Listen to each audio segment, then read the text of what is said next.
In this video, I'm going to be going over when to actually avoid trading for ICT traders. If I had to pick the #1 reason why ICT traders fail, it would be because people do not know when not to trade. Being aware is one of the biggest things in the market. You must be aware of the volatility. You must be aware of the news. You must be aware of the candles. You must be aware of so many things. So in this video, that's what I'll be going over. Hopefully it helps. And yeah, that's really all I got for now. Let's get into it. The first time that I always avoid trading before, no matter what I see, is always before 8:30 red folder news. Okay, this is a big one. So if I go to Forex Factory, all right, you want to be checking this. This is one of the tools that's going to help you be very, very aware. You want to check this. And every day before you go into the market, or maybe the night before, check to see if there's going to be red folder news the next day. If there's not, then you're fine. But ideally, if there's red folder news at 8:30, there is on Thursday this week. Okay, it says Thursday here for USD. Okay, make sure it's under USD. If I will not trade the London session. Now, I don't trade the London session anyways, but if I were to trade the London session, I just wouldn't trade it before 8:30 news. I wouldn't trade any time before 8:30. Now, you're probably wondering, how long after do you trade?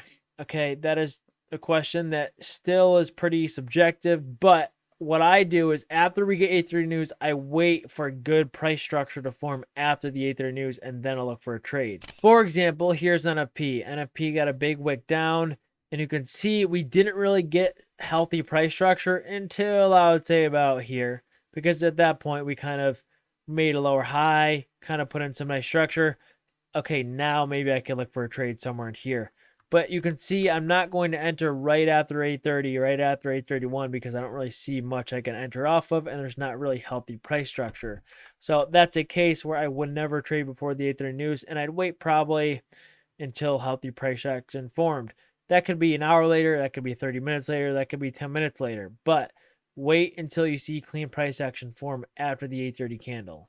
The second time I try to avoid trading is when I start seeing very snaky patterns. Okay, what do I mean by this? Well, here's an example of last Friday. Okay, last Friday, one of the biggest things last Friday is we had good price action. We had good structure here. We had a lot of displacement. Okay, all is good. Now, let me kind of show you what I'm thinking here if I were in live time. Okay. All right, guys. So I'm just going to pretend like I'm talking to my stream, right? All right, guys. So I'm going to look for a pullback here. I'm going to look for some sort of long entry. Not really seeing anything obvious yet. I don't really see any obvious fair value gaps. All right, I'm not going to lie, guys. I'm probably going to be done for the day. We didn't really get an obvious IFVG down here, and I don't like how we're kind of starting to snake here a little bit. You know, we're not really taking out any highs and lows until we do. So, I'm probably just going to be done trading. As you all know, I only use inverse fair value gaps. And recently, I made a full free PDF of inverse fair value gap rating setups that I use to rate my own setups A through C. So if you want to check that out, just click the first link in the description. It's completely free and hopefully should help you. So see how like in that situation, right? I don't really know that we're going to get the snaky pattern right here. But all of a sudden, when I'm looking for a textbook long setup, I don't see any. I just kind of see us not, like we failed to hit this high. We failed to hit this low first, and then we hit this low, but then it's just seeking a short and we go back up to the middle of the range. Like it starts looking like a snake. I don't really like that. And then I'll just log off here. You know, I'll log off here and I just won't even bother checking the next hour. And you can see if I did log off, I mean, look at that price action. It's just, I probably would have made the right decision there. So I don't really like that either. So that's usually like I'll log off there. We usually don't get any textbook sales for it. And then I'll just stop trading. That's the second time I really wouldn't take any trades. The next time that I would not trade is the day before NFP. Okay, NFP, you'll see it on forexfactory.com, exactly where I just showed you a little bit ago.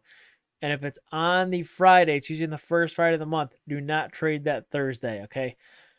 Now, there have been times where we have gotten great price action. However, the times where we haven't gotten price action that has been good before the NFP has been much greater, and I just wouldn't recommend trading it. This was the last Thursday before NFP.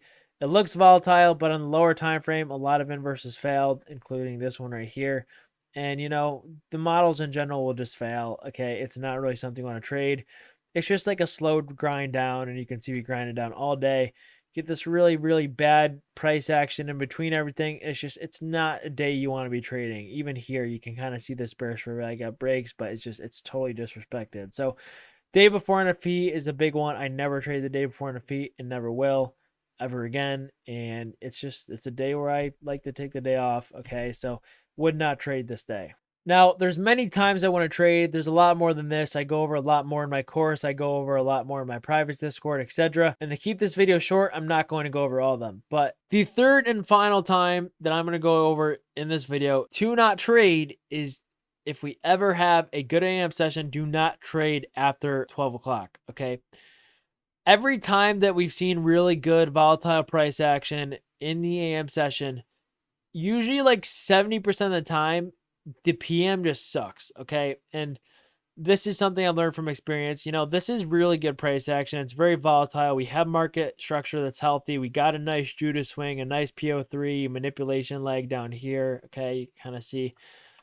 And this is great, okay? And it was great all the way until about, I would say it was great all the way till about here, okay? About 11:02. 11:02 is just, we hit this low. This inversion fair value gap worked. It was pretty nice up until 11:02. And then we just started chopping and getting this snaky like pattern, and it just wasn't good. Okay, here is fine, but then here, look at this. This is horrible, right? And after good AM price action, I almost never see a good PM. I really haven't traded the PM. I never do. And you can just see how much horrible this is. So that is the other biggest tip I'll say. If you ever see a really good AM session, even if you tend to miss it, the PM session is very hit or miss. There's more of a chance it's not going to be that volatile, not going to be that good. There's not going to be many momentum candles, and I would just stay away from it. So that is going to be it for this video. Don't forget to use code DODGY for 80% off right now. It says 90%, but I think it's 80% off right now. If I'm wrong, I'm sorry, but just use a prop firm. You can practice this, and in my opinion, not trading a day or knowing not when to trade is just, it's an awareness thing. It took me years to understand that, and I was more profitable when I traded every second of the day, okay? When I'm looking for trades during times where it doesn't have any effect, you know, I'm making a lot more money, right?